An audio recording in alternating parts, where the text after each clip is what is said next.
Guys, we're going to talk about it. We're going to talk about safety of CrossFit and a bunch of different other things. So Andrew and I are both going to take just like a little piece to talk about a few different topics and safety in CrossFit. So take it away. What's first? So one of the things I've always felt about CrossFit is maybe something that adds to the riskiness of it is the fact that it's very fun and very enjoyable. So people a lot of times have the tendency to overtrain or get into kind of the proximity of overtraining. You learn a new movement, you maybe finally get it down, and then you just want to drill it into the ground. That's great, be excited about things, but always making sure that you're covered is a very important thing. So overtraining is a real thing, especially if you're really enjoying what you're doing. So the kind of the addictiveness and the funness and all the skills and learning new things and finally mastering and accomplishing things could potentially add to the riskiness of CrossFit in regards to overtraining. Yeah, just a brief addendum to that. I mean, you learn to clean, and all of a sudden you want to clean heavy and often, and it's very engaging and very stimulating. But it's a sort of self-regulation. The regulation from us as coaches is key to making sure that doesn't turn into a negative thing. We also, there's this like kind of weird thing in the industry going on right now. Like there's a denial that CrossFit produces any injuries at all. Like it's perfectly safe, which is kind of absurd. I mean, everything carries some risk. Snowboarding is different than CrossFit, is different than wrestling, is different than pool.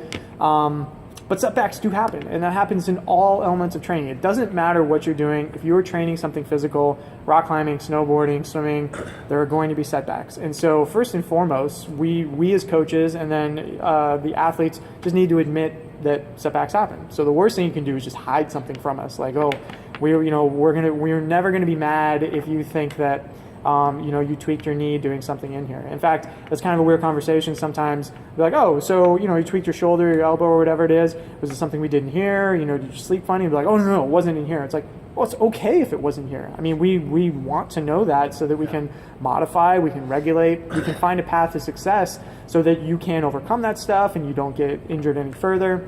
Setbacks happen. We should all just admit that is the case, manage the risk, and move forward. So when a setback does happen, kind of knowing when to come back, and that's going to depend on what the setback was. If it's a true injury or if something's kind of developing into something chronic, that's going to depend. We're not going to give you like, it's 2 weeks or a month or whatever that is. But reality is just knowing when to rest. And I always say I would much rather train at 100%, rest, and feel good and train at 100% than just keep beating myself down and train at about 50, 60, maybe 70%. Because if you're training at that and you're still kind of aggravating whatever that chronic issue is, whether it be a joint or some type of soft tissue or something, you're probably going to be hovering at that 60% even longer, and then that percentage of how it actually feels is going to drop lower and lower and lower.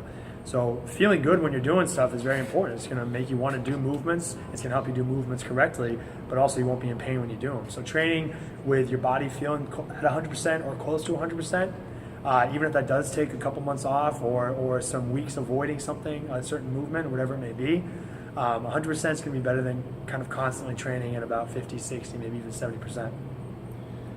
Yeah, and I guess to kind of tie this all together, okay, so what should we do? How do we manage risk?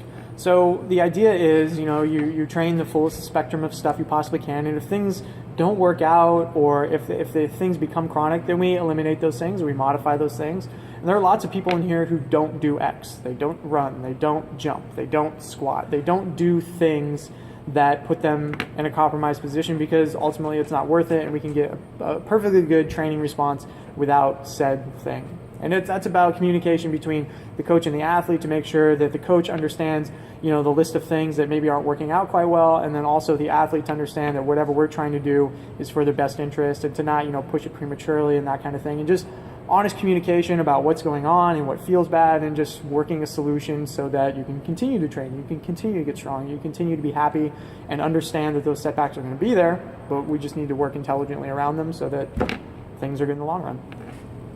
Anything else? I mean, at this point in time, CrossFit is it's considered a sport, and every sport has some type of risk involved. We're trying to minimize those risks through a good program and good coaching, because this sport is a sport that changes the way you look, it changes the way you feel.